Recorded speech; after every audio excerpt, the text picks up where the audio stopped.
Bom dia, bem-vindas à nossa classe. Então, estamos aqui num domingo especial, porque hoje nós estamos entrando no Novo Testamento, no nosso panorama bíblico, como eu avisei no domingo passado. Então, domingo passado, a nossa aula foi uma revisão do Velho Testamento, né? Eu até trouxe aqui a folha. Alguém precisa da folha de revisão do Velho Testamento? O mapa você tem, Adriana? Então, o mapa e a folha para você. Tá? Eu tenho, não sei se está na minha outra. Tá bom. Então, eu vou fazer uma pequena recapitulação, uma recordação da nossa última aula, que a última aula fala o quê? A revisão do Velho Testamento. Então, a Bíblia, a história bíblica tem o Velho Testamento e o Novo Testamento. Então, nós estamos fazendo uma panorâmica, bem-vinda, Letícia, uma panorâmica sobre a Bíblia toda, a história da Bíblia, começando com a criação. Então, nós vimos o seguinte na revisão do domingo passado. Eu vou apenas citar os pontos, porque aí nós vamos entrar logo para a nossa lição. O período dos patriarcas, que é o livro de Gênesis, o primeiro livro da Bíblia, o livro das origens, que vai de Adão a Moisés, Deus escolhendo homens, né? Porque através dos homens Deus queria revelar sua glória e o seu plano para a humanidade. Depois Deus escolheu uma família, depois Deus escolheu uma nação. Então, estou fazendo apenas a recordação do que nós estudamos no domingo passado. Também Deus escolheu homens. Homens, Adão, nós vimos Adão, o filho de Adão, depois Noé. Nós vimos o filho de Noé, Sem, que através de Sem, o filho de Noé, Deus continuou a sua aliança, né, com o homem para trazer o Redentor. E nós vimos aqui os importantes acontecimentos dessa época, em Gênesis 1, 2, que foi a criação, em Gênesis 3, que foi a queda do homem, né, a desobediência de Adão e Eva. Então, aqui eu destaquei o seguinte, no versículo 15 de Gênesis 3, que nos fala que Deus amaldiçoou a serpente, deu punição a ela, e em Gênesis 3,15, que é muito importante esse versículo, você tem que marcar na sua Bíblia e ler e reler.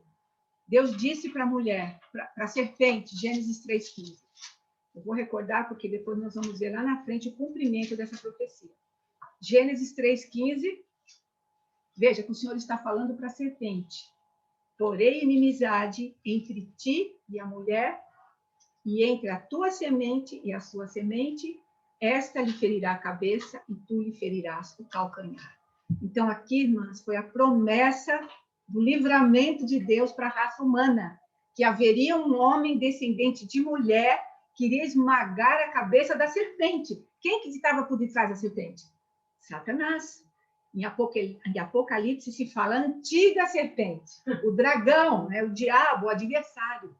Então, assim que o homem e a mulher pecaram no jardim, Deus já deu a promessa de livramento, de perdão, de redenção. Então, isso é importantíssimo, irmãs, para a gente entender a história da Bíblia, certo?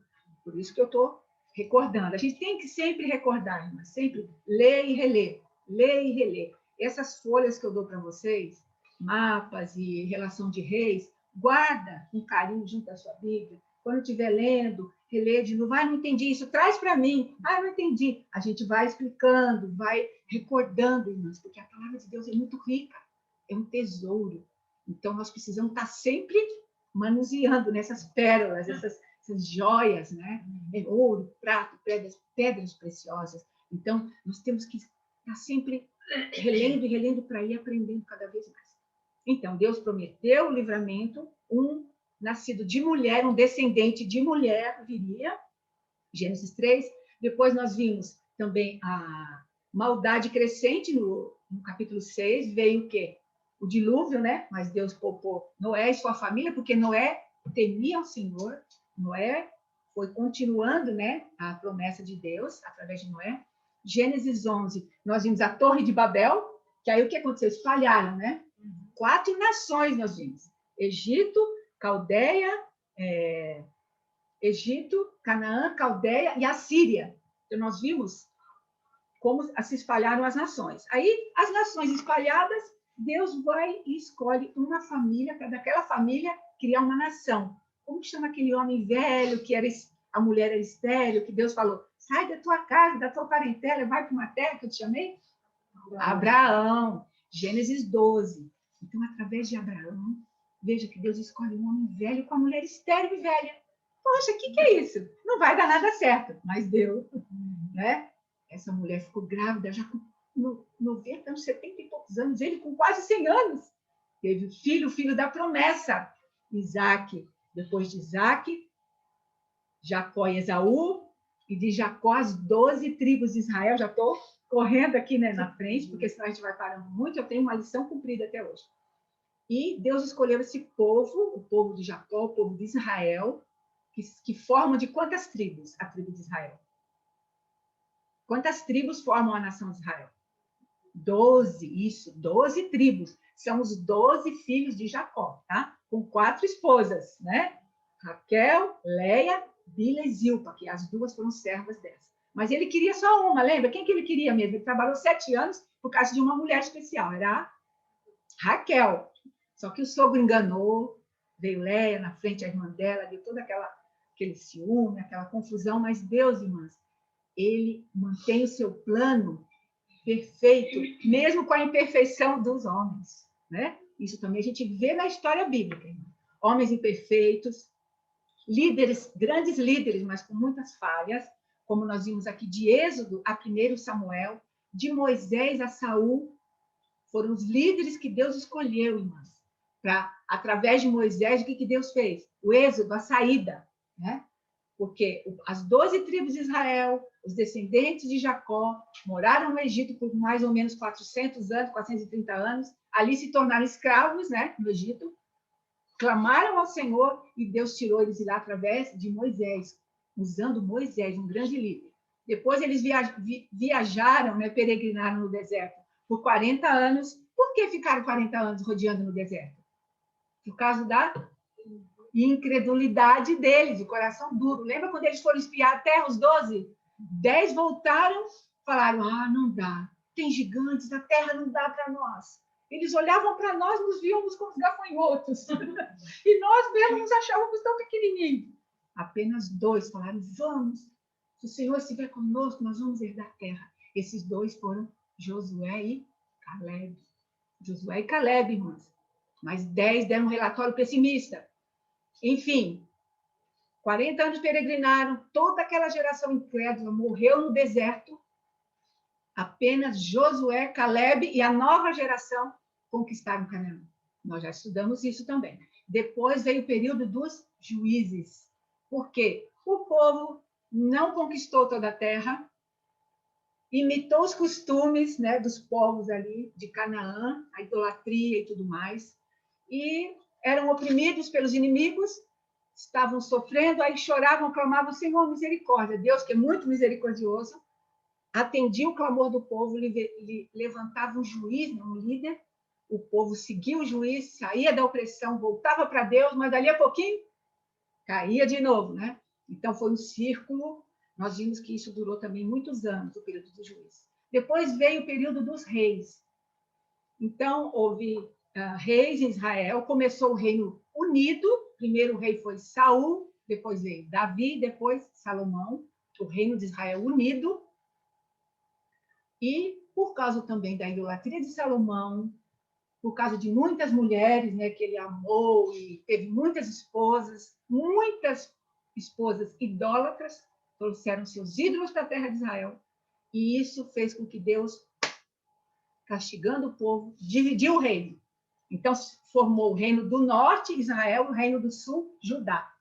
No reino do sul, foram mais fiéis a Deus, houve reis bons, né, no reino do sul, Judá, os descendentes de Davi, todos os reis do reino do sul, irmãs, da parte sul de Israel, os descendentes de Davi, muitos deles temiam a Deus ainda, guardaram a aliança e o desejo de seguir ao Senhor. Mas os reis do norte, Israel, se não todos, né, pior rei foi do reino do norte, Israel, e por fim, Deus, unindo o seu povo, querendo castigá-los para ensinar a eles a se voltar para Deus, permitiu o cativeiro. Então, Israel foi levado para a Síria primeiro, o reino do norte, Israel, foi levado para a Síria, e o reino do sul, Judá, foi levado para a Babilônia. Tudo isso nós já estudamos.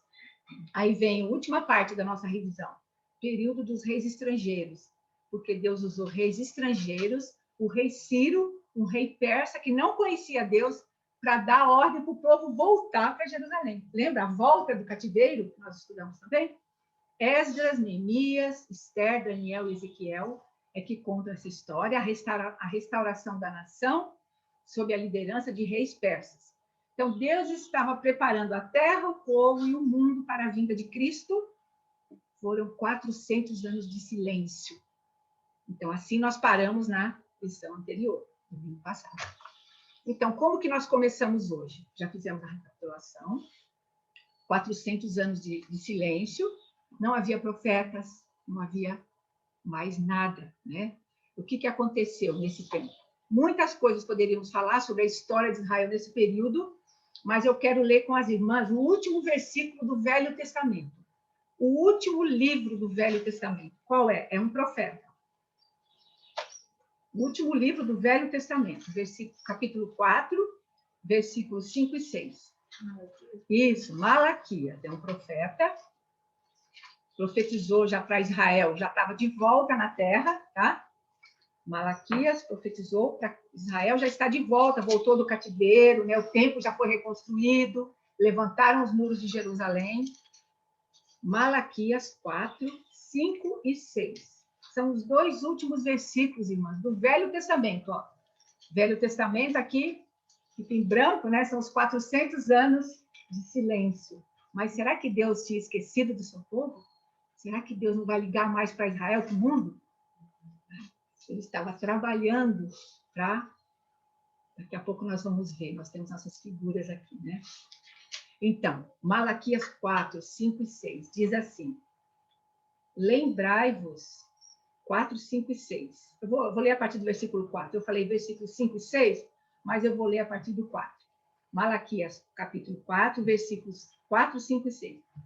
Lembrai-vos da lei de Moisés, meu servo, que lhe mandei em Horebe para todo Israel, a saber, estatutos e juízos. Eis que eu vos enviarei o profeta Elias, antes que venha o grande e terrível dia do Senhor. E ele converterá o coração dos pais aos filhos e o coração dos filhos a seus pais, para que eu não venha e fira a terra com maldição. Então, a última palavra do Velho Testamento é maldição. Mas, irmãs, não veio maldição.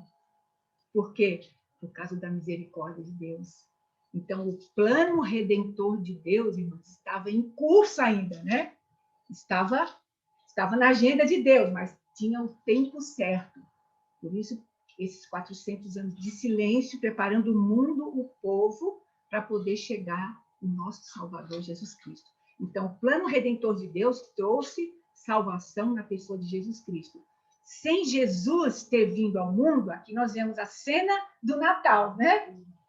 José, Maria, o menino Jesus, os pastores que foram lá conferir em Belém, porque os anjos falaram: vão para Belém, porque aconteceu, né? Uma coisa maravilhosa, eu trago novas de grande alegria. Jesus nasceu hoje, na cidade de Davi, em Salvador, que é Cristo Senhor. Sim, só para explicar, porque temos essa cena atrás. Mas continuando, falando sobre a maldição que está falada no final de Malaquias. A maldição, irmãos, se ele não tivesse vindo, haveria maldição. Por quê? Porque todos pecaram. E o salário do pecado é a morte, né? Sem Jesus, nós estamos separados de Deus. Por quê? Porque nós pecamos. Nossos pais lá no jardim pecaram. Mas Deus prometeu livramento, prometeu um redentor, que seria homem, ser humano como nós. Nasceria de uma mulher, mas nasceria de uma virgem. Por quê? Qualquer pessoa, qualquer criança nascida de homem e mulher é pecador também, né? Os pais são pecadores, o filho é pecador, gerado por pecadores. Mas Jesus nasceu de uma virgem, por quê? Quem gerou Jesus no ventre de Maria? Foi o Espírito Santo de Deus. Ela foi apenas um vaso, né? O recipiente para onde Jesus, o Filho de Deus, o próprio Deus, desceu do céu e entrou por ela e saiu. Sem pecado algum, de forma alguma. Então, irmãs, que maravilha. Se Jesus não tivesse vindo, realmente essa maldição cairia sobre todos, sobre Israel e os gentios. Porém, Jesus trouxe a graça e não a maldição. Ele trouxe o perdão, ele trouxe a bênção, né? Aliás, Jesus, ele mesmo se tornou maldito. Jesus se tornou maldição no nosso lugar. A Bíblia fala, maldito todo aquele que for pendurado no madeiro. E Jesus, irmãos, o próprio Deus, o Filho de Deus, desceu do céu, nasceu, viveu uma vida humana, perfeitamente humana, mas perfeitamente Deus, porque ele veio de Deus. Por quê? Para se tornar maldito, pagou o preço que ele próprio não pecou, nunca. Então, ele foi o substituto. Essa é a mensagem, irmãs, do Evangelho. Deus amou o mundo de tal maneira que deu seu Filho unigênito para que todo aquele que nele crê, seja gentil, seja judeu, de qualquer nação, não pereça, não seja condenado, não receba a maldição que merece por causa dos seus pecados, mas tenha a vida eterna. Então, hoje nós estamos entrando nessa era do Evangelho, a era da graça, a era da bênção e não da maldição. Então, Jesus se tornou maldito em nosso lugar para que nós pudéssemos voltar para Deus, ou para que ele pudesse nos levar a Deus. Porque Adão e Eva foram expulsos do jardim, lembram? Mas eles foram expulsos nus do jardim? Não, eles foram expulsos vestidos com roupas de peles de animais. Um sacrifício foi feito no jardim. Sangue de um animalzinho, um cordeirinho ou uma cabritinha. Eles viram uma morte ali. O couro do animal veio para eles. Então, era a substituição, irmãos. Deus mostrando que o salário do pecado é a morte. O sangue é derramado por causa do nosso pecado. O animal inocente pagou no lugar deles. Mas aquele cordeirinho não tinha poder para purificar pecado. Aquele cordeirinho no jardim estava apontando para o Cordeiro de Deus que tira todo o pecado, que tira o pecado do mundo. Quem é o Cordeiro de Deus? Jesus Cristo, o nosso Salvador. Então, irmãs, a nossa aula de hoje é uma maravilha. Muito maravilhosa. Então, fiz a recordação, vimos aqui a Malaquias termina com a palavra maldição, porém, nós vimos que ao Novo Testamento tem a continuação da história, né? O Novo Testamento fala de quê? É um novo concerto, é a nova aliança baseada no sangue de Jesus. O sangue dele foi derramado, sangue humano, mas o sangue também divino, por quê? Traz-nos perdão, purificação do nosso pecado. Então, a nossa aula de hoje é maravilhosa, porque ele veio, Jesus veio, o prometido chegou, aquele de quem os profetas falaram. Lembra que os profetas sempre falavam, chamavam a atenção dos reis?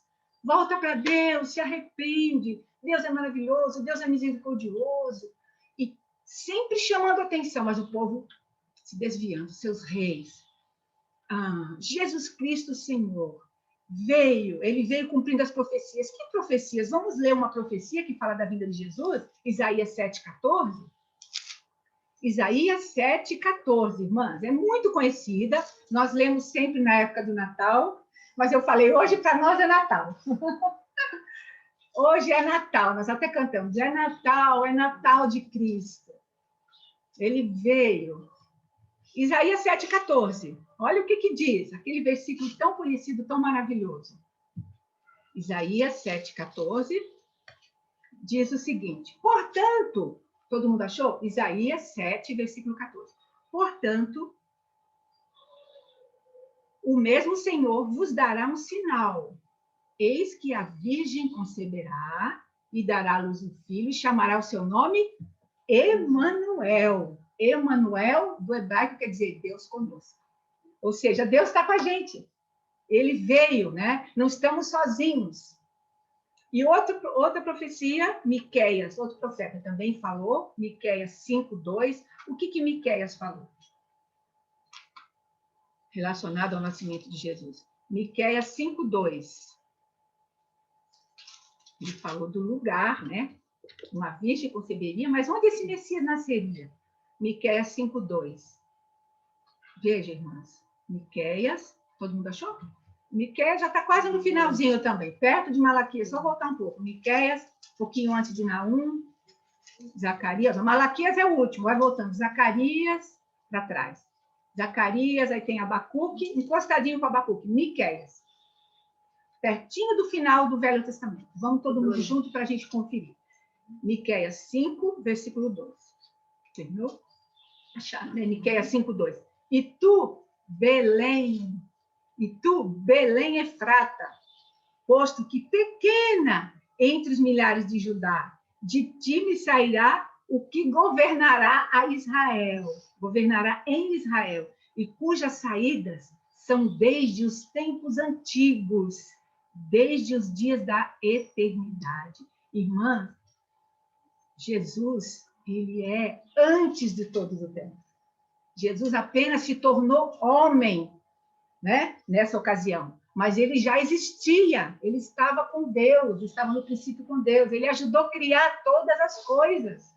Então, aqui, um profeta, há muitos anos atrás, mais de 400 anos antes, já falou, vai nascer de Belém, uma cidade pequenininha, mas dela vai me nascer o governador de Israel. Quem é ele? Ele é desde os dias eternos, desde os dias da eternidade. Ou seja, ele é Deus, o Filho de Deus, o próprio Deus, Jesus. Então, irmãs, que coisa linda. A importância do evento do nascimento de Jesus, da época da graça, eu coloquei ali o mapa do Novo Testamento. Veja que ali tem Mateus, Marcos, Lucas e João, já contando a história dos evangelhos. É o mesmo mapa, é o mesmo, a mesma terra de Israel que nós estudamos quando Josué conquistou a terra com o povo. É o mesmo mapa, irmãs. Ó, que é o reino do norte e o reino do sul. Olha, aqui Belém, Jerusalém está aqui está Samaria, né? Mas aqui nós vamos ver por onde Jesus andou, né? Jesus andou por aqui. Então, os evangelistas, Mateus, Marcos, Lucas e João, fala desses nomes. Cafarnaum, Mar da Galileia, fala de Damasco, de Tiro, de Sidom, Nazaré, a cidade onde Jesus foi criado, né? Belém, onde ele nasceu, veja, pertinho de Jerusalém. Aqui, Judéia, Idumeia, Nabateia, o Mar Morto, o Rio Jordão, Samaria, Decápolis. Então, são os nomes que nós encontramos quando a gente lê o Novo Testamento. É a mesma terra de Israel. Tá bom, gente? Aí, o que a gente vai observar aqui agora, pensando já no Evangelho, a vida de Jesus, o que os evangelistas falam, Mateus, Marcos, Lucas e João. Então, a grande importância do nascimento de Jesus, irmãos, é um evento divino maravilhoso, e nós podemos ver pelo fato de ter 4 livros falando disso. Mateus, já viu? Mateus, Marcos, Lucas e João contam a mesma história? A história de Jesus? De ponto de vista diferente. Eram homens diferentes, mas Deus usou cada um para completar uma história que é muito rica, a história da vida de Jesus, da vinda dele, tudo que ele fez, quem ele é, o que Jesus falou, o que Jesus fez, os milagres, as maravilhas de Jesus. Então, 4 homens foram usados por Deus. Homens diferentes, nos relatam também a história de Jesus de um ponto de vista diferente, né? Cada uma de nós, se a gente for contar a mesma história, aconteceu tal coisa. Neuma vai dar uma ênfase, né? Vai dar com as palavras dela, Maria vai dar, Bia, Letícia, Josefa, Dri, eu. Por quê? Porque a gente tem pontos de vista diferentes, mas todos esses homens, nós temos que lembrar, foram inspirados por Deus. Lembra que nós vivemos na época dos profetas? Ninguém deu profecia nem palavra alguma da sua própria vontade. Mas homens santos, homens separados por Deus, foram inspirados por ele para contar a história, tá bom? Deus usou homens, ser humano, né? Com sua mente, com sua capacidade. Um era médico, o outro era, né? O outro era pescador. Mas todos eles, irmãs, com a mesma inspiração, a inspiração de Deus, para eles poderem escrever. Porque da mente deles mesmos, o que eles iriam dizer, né? Só coisas humanas, relatos, como as histórias que a gente vê. Mas a Bíblia é a palavra de Deus. É alimento para a nossa alma, é o pão do céu. Então, vamos lá que o tempo vai correndo. Então, nós vemos que Deus usou 4 homens diferentes que nos relataram a mesma história da vida de Jesus, o seu nascimento, a sua vida, o seu ministério, a sua morte, a sua ressurreição e a sua ascensão. Jesus subiu ao céu com o corpo dele ressurreto.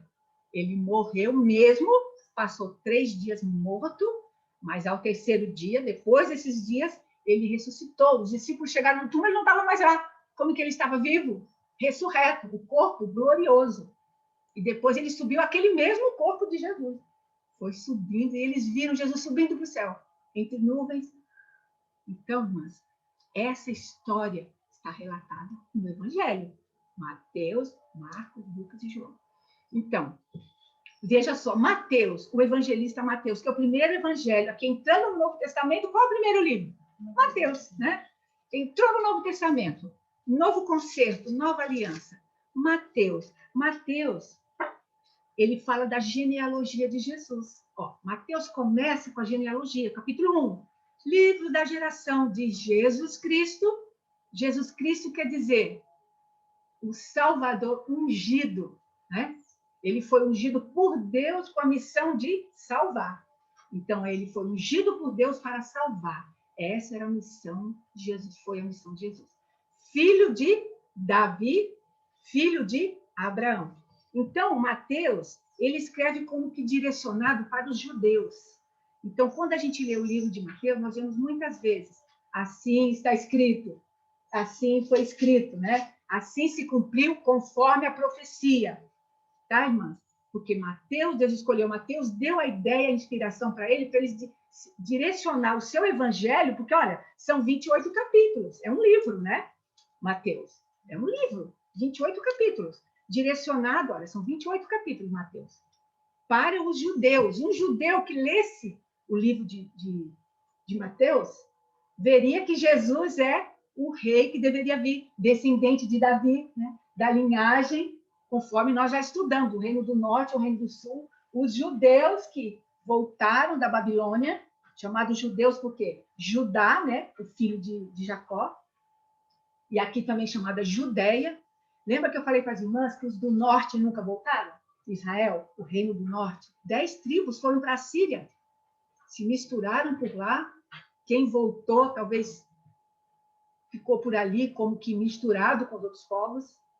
Agora, os do sul tinham até os nomes de todos eles, né?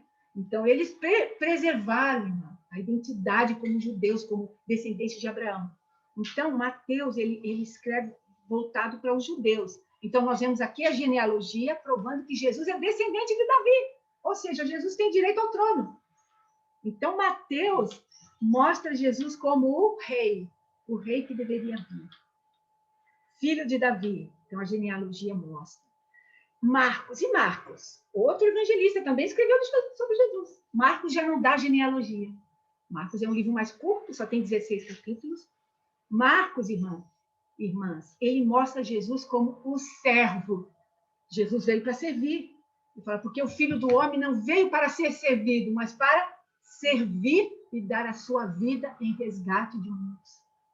Marcos já mostra Jesus como o servo de Deus. Ele mostra Jesus sempre em ação. Jesus agindo, e foi. E então Jesus foi para cá, e Jesus foi para lá. Marcos, ele dá essa ênfase no Evangelho de Marcos. Por quê? Porque Marcos, ele dirigiu o seu livro mais para os romanos. Os romanos eram homens de ação, conquistadores, né? Nessa época, irmãs, que Jesus nasceu, o Império Mundial era Roma. Lembra dos romanos? Jesus foi crucificado. A crucificação era uma punição, era uma maneira de matar o pior malfeitor. Era uma maneira de execução romana. Não era judaica. A judaica era apedrejamento. Lembra lá atrás? Apedrejavam, né? Morte. Então, os judeus estavam na sua terra ainda, nós vemos que é a mesma terra, porém agora sob domínio romano, porque Roma chegou ao poder nessa época e dominou o mundo, conquistou muitos lugares e também essa região, certo? Marcos, então, apresenta Jesus como servo, um homem de ação, e a ênfase dele está voltada para os romanos. E Lucas? Vamos para Lucas. Depois de Marcos, tem 16 capítulos, é um livro relativamente curto, né? Mostra Jesus sempre em ação, curando, evangelizando, levando a palavra, ressuscitou mortos. Marcos conta toda a história também. E Lucas? Lucas tem quantos capítulos? Olha lá no finalzinho de Lucas. 24, né? Lucas também é um livro também grande. Lucas, irmãs, era um médico. E Lucas, ele tinha uma formação grega. Ele era um homem mais instruído, né? Embora ele se converteu a Jesus, conheceu a palavra de Deus, ele foi usado também por Deus para escrever 2 livros do Novo Testamento. Além do Evangelho de Lucas, que tem o nome dele, o Evangelho de Lucas, que ele escreve voltado mais para os gregos, né? A língua grega e para os gregos no sentido geral. Ele também escreveu o livro de Atos. Lembra? Já sabiam que Atos foi escrito por Lucas? Lucas escreveu o Evangelho de Lucas e também o livro de Atos. Ele contém no livro de Lucas também a genealogia. Veja lá no capítulo 3 de Lucas. Olha aí. E Lucas apresenta Jesus como filho do homem. Jesus era homem também. Ele foi homem, Jesus. Ó, capítulo 3 de Lucas. Vai, a genealogia começa aqui, lá pelo versículo 20, 23, 24. E veja no finalzinho do capítulo 3. E Cainã de Enos, e Enos de Sete, e Sete de Adão, e Adão de Deus. Então, Jesus, ele é descendente, é humano, gente. Ele veio de uma descendência humana. Veja o nome de Sete, que quando nós vimos na nossa revisão, que Deus escolheu homens, então, depois de quando Caim matou Abel, lembra? E agora? O bom foi morto pelo mal. E agora, cadê a promessa de Deus? Aí nasce Sete, né? Algum tempo depois, e a Bíblia diz lá em Gênesis, daí então se começou a invocar o nome do Senhor. Sete era o filho de mulher, o descendente de Eva, o descendente de mulher, um homem, através da sua descendência, Deus traria o Filho de Deus, o Deus homem, Jesus Cristo. Então, Lucas, irmãos, ele fez questão de fazer a genealogia de Jesus, mostrando que ele vem de Adão, ele é humano, não é? Jesus precisava ser humano para poder pagar o preço pelo nosso pecado. O sangue dele precisaria ser derramado, irmãos. Então, aqui nós vemos Lucas mostrando, provando para os gregos que gostavam de sabedoria, de conhecimento, que ele era humano. Lucas. Agora, o último evangelista, João. Ele apresenta Jesus como o Filho de Deus. Ele é Deus, né? Lucas fala, ele é homem, ele vem lá de Adão. E João fala, ele é homem sim, mas ele também é Deus. O Deus que se fez carne. O Verbo se fez carne e habitou entre nós. Nasceu como homem, mas lembra, não de semente humana. Irmãs, tem muitas heresias por causa disso. Se Jesus é de semente humana, então ele é igual a nós, ele é pecador. Não. A virgem concebeu. Como que uma virgem concebe? Não pode. Não existe, né? Tem que ter o contato de homem e mulher. E Deus colocou isso, né? Deus criou assim. Agora, uma virgem concebeu como? O Espírito de Deus veio sobre ela. Então, a história do Natal nos conta isso cada ano. Então, por isso que eu não estou entrando no detalhe assim, da história de Maria, né? Gabriel e o sacerdote Zacarias, que foi o pai de João Batista. Não estou entrando nesses detalhes, porque cada ano nós estudamos, né? Nós relembramos a história do Natal desse ponto de vista. Como nós estamos naquela nossa vista panorâmica, que eu já tenho falado para as irmãs, que é para dar uma visão geral da Bíblia, por isso que eu não estou entrando nesses detalhes, tá bom? Mas veja só, João, o que João fala? Jesus é o Filho de Deus. Ele veio para os que iam crer nele. Todo que crê nele tem a vida eterna. Então, João é o evangelho espiritual, o evangelho que mostra Jesus do ponto de vista do Filho de Deus. Ele estava com Deus, ele ajudou a criar o mundo. Veja no início de João, do evangelho de João. Saímos agora de Lucas, que tem 24 capítulos, né? Agora vamos para João, é o último evangelho, é o 4º evangelho, João. Olha como o evangelho de João começa, irmãs. Um pouco diferente dos outros, né? Até sempre se fala, você que já aceitou Jesus, você que é um novo convertido, começa a ler João, que você vai vê-la, né? Porque a nossa ênfase, irmãs, é Jesus. Jesus veio, o Salvador veio. Depois que a gente está bem firmado na nossa certeza de salvação, que ele veio, ele é Deus, ele tomou o nosso lugar, ele é o substituto perfeito, que cumpriu, né, a vontade de Deus, a lei, a justiça no nosso lugar, coisa que nenhum de nós poderia fazer, nos dá segurança. É ele, né? nos dá segurança de salvação. É Jesus, eu creio em Jesus, porque Jesus é perfeito, ele me perdoa. Deus aceitou o pagamento que ele ofereceu no meu lugar. Então, isso nos dá, estou salvo. Graças a Deus. Sou pecador ainda, mas estou salvo. Aí depois a gente começa a estudar a Bíblia, os detalhes, né?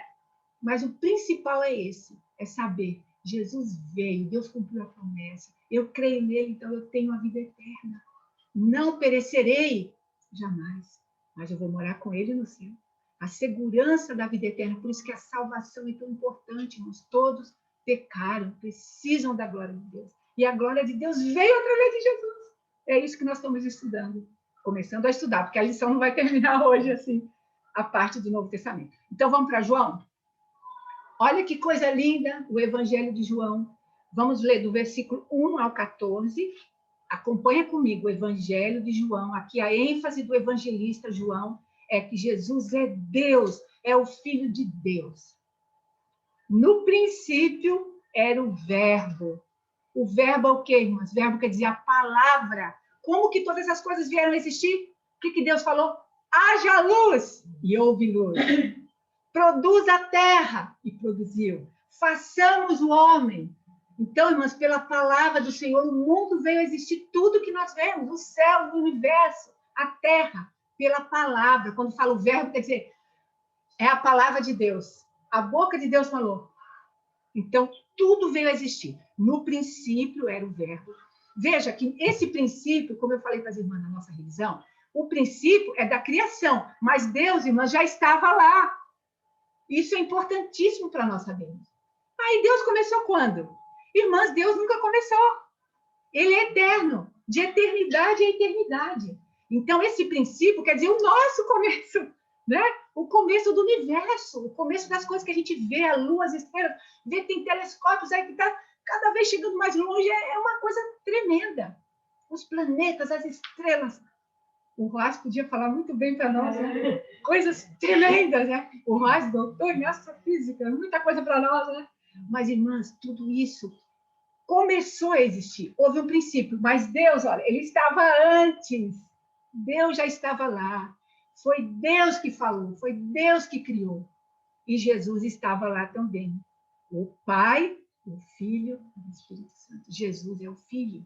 No princípio era o Verbo, também ele é o Verbo, fala a palavra, porque ele estava junto nesse poder de Deus falar e as coisas existirem. No princípio era o Verbo, e o Verbo estava com Deus, e o Verbo era Deus. Ou seja, Jesus era Deus, é Deus e será sempre Deus. Versículo 2, continuar, vamos até o 14. Ele estava no princípio com Deus. Todas as coisas foram feitas por ele, aqui ele está falando de Jesus. Sem ele, nada do que foi feito se fez. Nele estava a vida, e a vida era a luz dos homens. E a luz resplandece nas trevas, e as trevas não a compreenderam. Houve um homem enviado de Deus, cujo nome era João Batista, filho de Zacarias e Isabel. Este veio para testemunho, para que testificasse da luz, para que todos crescem por ele. Não era ele a luz, João, mas para que ele testificasse da luz, Jesus, que é a luz do mundo. Ali estava a luz verdadeira, que ilumina a todo homem que vem ao mundo. Estava no mundo, e o mundo foi feito por ele, e o mundo não o conheceu. Veio para o que era seu, e os seus não o receberam. Judeus, irmãos, Jesus nasceu numa família judaica. Jesus nasceu em Belém, aqui, na Judeia. Jesus era judeu. Mas os seus, a gente sabe lendo os evangelhos, os próprios religiosos, que eram para ensinar o povo a palavra, para preparar o povo para receber o Messias, não creram nele. Por isso que está dizendo, os seus não o receberam. Mas, ficou aí? Não, mas a todos quantos o receberam, deu-lhes o poder de serem feitos filhos de Deus. Quem é? Aos que creem no seu nome. Os quais, esses que creem, gente, no nome de Jesus, e que são feitos filhos de Deus, eles não nascem do sangue, nem da vontade da carne, e nem da vontade do homem, mas de Deus. E o Verbo se fez carne e habitou entre nós, e vimos a sua glória como a glória do unigênito do Pai, cheio de graça e de verdade. Irmãs, é maravilhoso. Não temos palavras para explicar tanta maravilha, né? Mas por isso que eu falo para as irmãs, temos que ler e reler a palavra. Para cada dia mais a gente compreender e, compreendendo, termos segurança, né? Porque tem muitas falsas doutrinas sendo ensinadas, né? Ninguém tem certeza da salvação. Você perde a salvação, você pecou, então você perdeu. Aí você precisa dizer, que é isso? Né? Nós cremos em Jesus, ele é perfeito, ele pagou o preço todo. Agora eu vou andar no pecado, vou andar de qualquer jeito? Não! Eu estou com ele, ele me dá força, é o poder de Deus que nos fez, nos tornou filhos de Deus. Não é o nosso poder, não é o poder do pastor, não é o poder da igreja, não é o poder da denominação. É o poder de Deus que nos dá o direito, vamos dizer assim, de ser filhos de Deus. Ele nos aceitou, ele nos perdoou por causa do preço que o filho dele perfeito pagou. Jesus, Jesus, Jesus é o nosso Salvador. Maravilha, maravilha. Louvado seja o Senhor. Então, o que Jesus veio fazer? O que os evangelhos falam sobre Jesus? É simples, já finalizando, vamos dizer, a nossa aula, porque ela vai continuar na próxima semana, não dá, irmãs, para falar. Eu falo, a gente tem que dar uma visão panorâmica, mas dá vontade de aprofundar. Aí eu falo, leia a Bíblia em casa. Leia, irmãs, leia, não deixa de ler. É um esforço, porque nós temos um inimigo que não quer que a gente conheça a palavra. Ele quer só nos acusar, você não presta, você não é isso, olha. Ali a Bíblia não tem nada. Não, a Bíblia é a palavra de Deus, ela é verdadeira. O Espírito Santo inspirou essa palavra. Às vezes nós não entendemos, não é porque tem algum erro, é que nós não entendemos. Porque nossa mente às vezes está tão preocupada com as coisas do mundo. Vamos ler, perseverar e ler a palavra do Senhor. Eu falo para as irmãs, mas eu estou incluída também, viu? Então, o que Jesus veio fazer? Primeiro lugar que eu anotei, Jesus veio nos revelar a glória de Deus, como nós vimos aqui no versículo 14, o verbo se fez carne e habitou entre nós, vimos a sua glória, como a glória do unigênito do Pai, cheio de graça e de verdade. Então, quem vê Jesus, vê o Pai. Em Jesus, nós vemos a glória de Deus.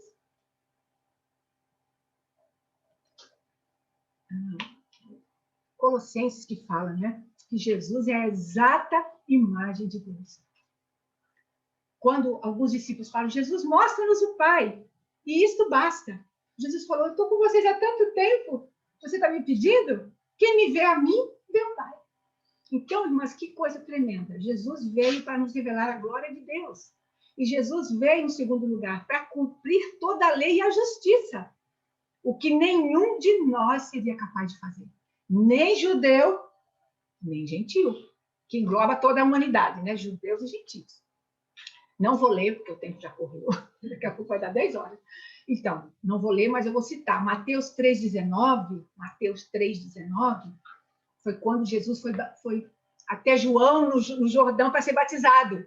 Aí João falou, mas tu vens a mim para eu te batizar? Eu que preciso ser batizado. Jesus falou, olha, vamos deixar, porque importa cumprir toda a justiça. Jesus falou para João. Ou seja, Jesus se identificou com os pecadores, Jesus, perfeito homem, dependendo de Deus, saindo do Jordão do batismo, ele foi ser tentado no deserto, lembra? O pastor já pregou isso recentemente na igreja, as tentações que Jesus sofreu no deserto pelo próprio diabo, e todas elas Jesus venceu pela palavra. Está escrito, também está escrito, até por fim Jesus falou, arreda Satanás, arreda, porque está escrito, só o Senhor Deus adorarás, e só a ele darás culto. Então, Jesus fez o que nenhum homem jamais poderia fazer, cumprir a justiça, a lei de Deus, a vontade de Deus perfeita. Por isso, ele é o nosso substituto, por isso, ele é o nosso salvador, por isso, nós podemos olhar para ele, olhar para mim, sereis salvos. Clama a mim, todo aquele que invocar o nome do Senhor será salvo. Que nome? Que Senhor? Jesus. O único. Então, irmãs, terceiro, Jesus também veio, olha, ele veio mostrar a glória de Deus, revelar a glória de Deus. Ele veio cumprir toda a justiça e toda a lei no nosso lugar, os pecadores, porque nós ninguém poderia.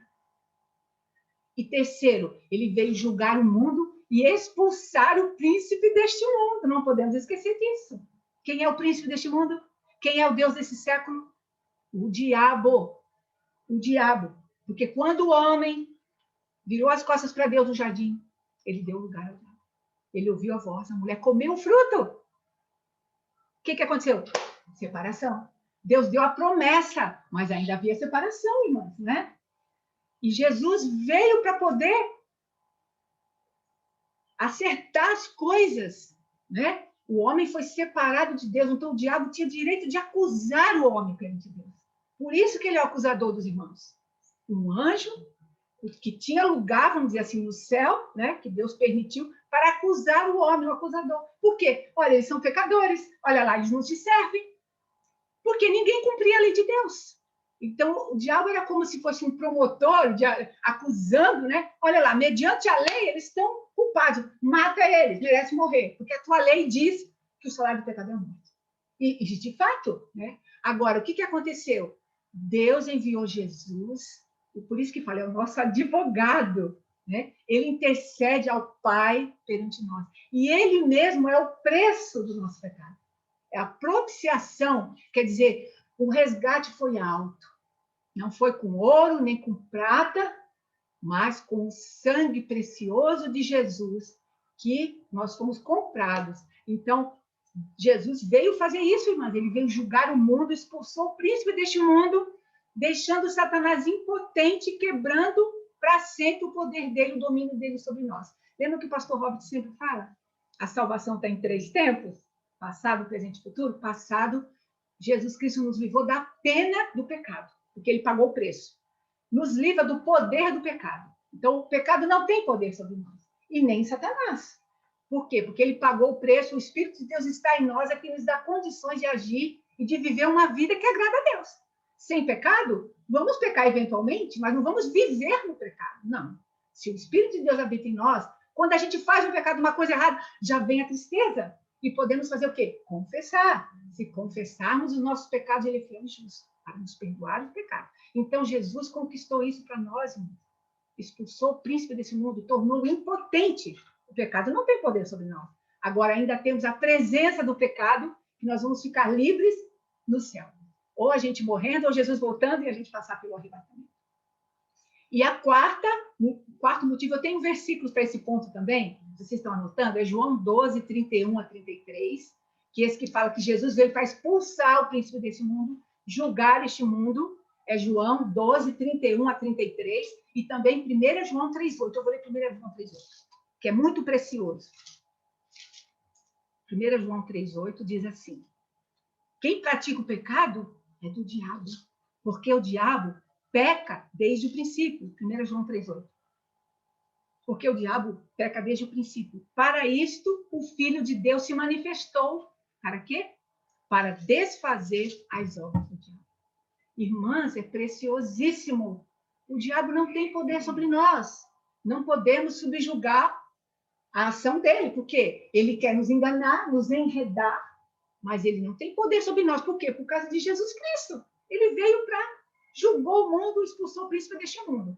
E a quarta razão por que Jesus veio, que eu vou encerrar aqui, vamos continuar na próxima semana.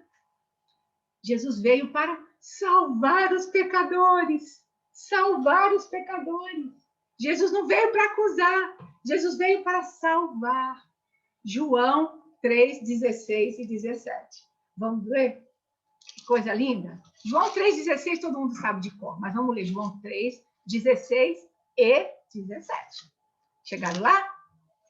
João 3, 16 e 17. Porque Deus, vamos lá todo mundo junto? Porque Deus amou o mundo de tal maneira que deu o seu Filho unigênito, para que todo aquele que nele crê não pereça, mas tenha vida eterna. Porque Deus enviou o seu Filho ao mundo, não para que condenasse o mundo, mas para que o mundo fosse salvo por ele. O Salvador chegou. Glória a Deus nas alturas. O Salvador chegou. Paz na terra aos homens. Só podemos ter paz com Deus por causa de Jesus Cristo. Ele veio cumprindo todas as profecias. Cada detalhe da vida de Jesus. O nascimento em Belém, a vida em Nazaré. Quando ele estava em Belém, que quiseram matá-lo, que Deus falou para José, foge para o Egito, porque querem matar o menino. Do Egito ele volta. Tudo isso estava profetizado. Estava escrito, do Egito chamei o meu filho. Os profetas falaram lá atrás. A vida de Jesus, Cafarnaum, por onde ele andou, seria chamado Nazareno. E o período que ele... O sofrimento de cruz, rasgaram minhas vestes, lá no Salmo 22, né? E foi contado entre os pecadores. Lembra? Jesus, a cruz dele entre dois malfeitores. Tudo isso. E a ressurreição de Jesus também já estava profetizada. Salmo 16, Davi falou, sem saber que estava se referindo ao Messias. Não deixarás a minha alma na morte. Irmãs, louvado seja Deus. Vamos parar aqui. Nós temos muito que nos alegrar. Nós que cremos em Jesus, temos que ter uma vida alegre. Eu sei que a morte nos entristece, a doença, né? A necessidade, os parentes que ainda não creem como nós. Então, mas tem muitas coisas que nos abatem. Mas hoje é dia de alegria. Vos nasceu o Salvador, que é Cristo Senhor. Então, ele veio na terra de Israel, aquela terra a mesma. Então, o povo de Israel existe até hoje. Estão esperando outras promessas que estão para se cumprir. Então, domingo que vem, eu vou terminar a parte que não deu tempo para essa aula e vou entrar na próxima. Então, nós vamos chegar lá. Mas o importante é que o Senhor está nos edificando, né? Nos alegrando, nos ensinando. Lembra que é o Senhor que nos ensina. É o Espírito Santo que é o Consolador, que é aquele que vem nos instruir sobre a palavra de Deus. Então, vamos orar, encerrando a nossa aula de hoje. Senhor, graças te damos pela vida do Senhor Jesus, a obra redentora, salvadora dele. Obrigada porque ele veio, Senhor, ele entregou a sua vida voluntariamente. E assim ele morreu, mas sabemos que ele ressuscitou ao terceiro dia, conforme as Escrituras. E hoje está vivo à direita do Pai, à direita do Senhor Deus, poderoso, onipotente. Então, nós te agradecemos e pedimos, Pai, que o Senhor nos ajude a manter a alegria da nossa salvação. Cada dia, lendo a tua palavra, andando em santidade, em temor. Continua, Pai, edificando nossas vidas pelo poder da tua palavra. Nós te agradecemos e te louvamos muito por esta aula que nos lembra da pessoa do nosso querido Salvador Jesus Cristo. No nome dele que nós oramos. Amém.